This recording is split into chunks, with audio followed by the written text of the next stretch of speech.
Représentants du gouvernement et d'autres bailleurs et d'autres agences du gouvernement. Bienvenue. Je voudrais tout d'abord vous remercier pour votre présence à cette première consultation d'experts du secteur de l'énergie en Guinée-Bissau.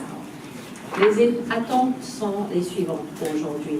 Présentation par le gouvernement d'une stratégie et plan d'action pour le développement des infrastructures et gouvernance du secteur de l'énergie aux bailleurs de fonds, afin de demander leur soutien pour sa mise en œuvre.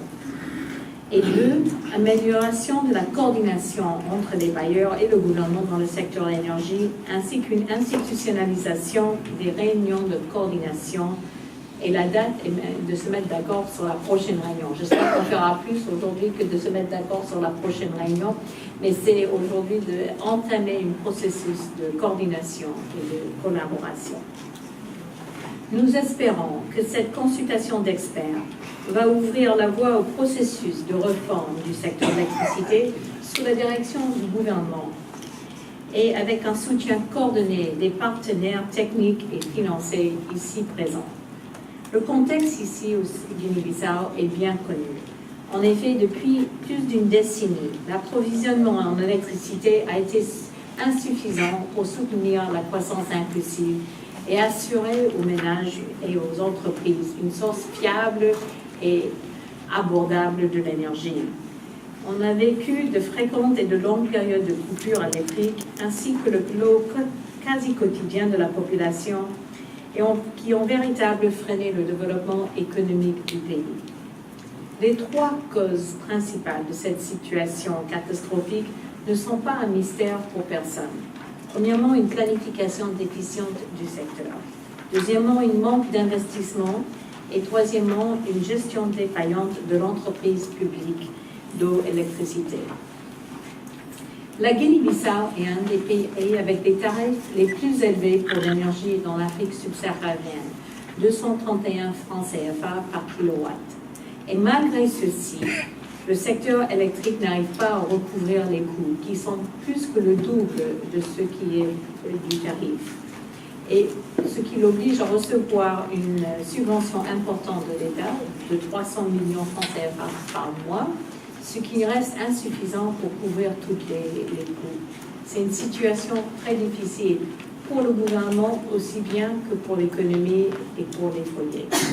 Face à cette situation très préoccupante, la Banque mondiale a pris le gouvernement avec une assistance technique pour réduire les coûts d'approvisionnement en électricité. C'est ainsi que nous accompagnons le gouvernement pour le remplacement de la production sur la base du diesel par d'autres alternatives moins coûteuses, comme par exemple l'acquisition des sources d'énergie basées sur le fioul lourd. Cette solution pourrait ainsi augmenter la quantité d'électricité disponible sur le réseau et diminuer le coût de la subvention de l'État au secteur, ce qui permettrait aussi l'utilisation de l'argent public dans d'autres secteurs de l'économie. Dans le moyen terme, la Guinée-Bissau pourrait complètement transformer son paysage énergétique et assurer une électricité disponible et plus abordable pour la grande majorité de la population. Afin de satisfaire la demande d'électricité, Guinée-Bissau bénéficiera d'ici 3 ans de l'interconnexion OMDG qui est présentement en construction, ce qui permettra l'importation par l'entremise du marché de l'électricité ouest-africain qui comblera la production domestique d'électricité et y compris l'entremise des énergies renouvelables connectées à ce réseau. Ce mix énergétique sera basé sur une planification à moindre coût qui remplacera la production d'électricité à partir du diesel qui s'est avéré trop cher pour le Guinée-Bissau. En complément du projet OMDG, la Banque mondiale prévoit l'approbation d'un projet régional d'accès à l'électricité à la fin de cette année qui pourrait bénéficier autour de 20% de la population du pays, soit 360 000 personnes. Nous accompagnons aussi le gouvernement dans le deuxième axe prioritaire d'action qui est celui de gouvernance de EAGB. À travers le projet PUASE, la Banque mondiale a donné l'appui pour la sélection d'une société internationale expérimentée qui prendra en charge la gestion de l'EAGB avec un contrat de gestion pour une période de 3 ans à partir du mois de septembre 2018 et qui aura comme mandat le renforcement de la capacité et la formation des cadres dans le secteur.